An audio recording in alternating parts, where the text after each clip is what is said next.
પશુ મૂક્યા અને સમય ગયો એટલે 11 મહિનાને માથે પખવડિયા ચડ્યા ને એટલે બાપુએ કીધું એક દી સવારમાં બોલાવીને કે લાખા પટેલ આલો કામ છે.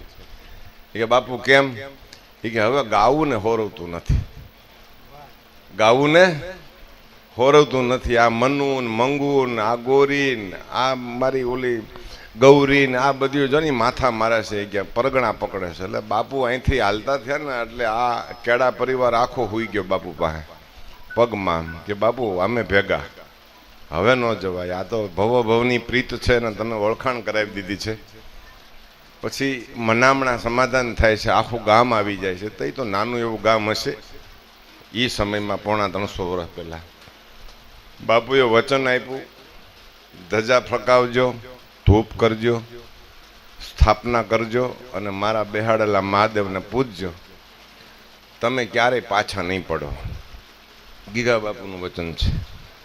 આપણે આજે ખૂબ સુખી છીએ, સંપન્ન છીએ અને પરિવાર સાથે છીએ.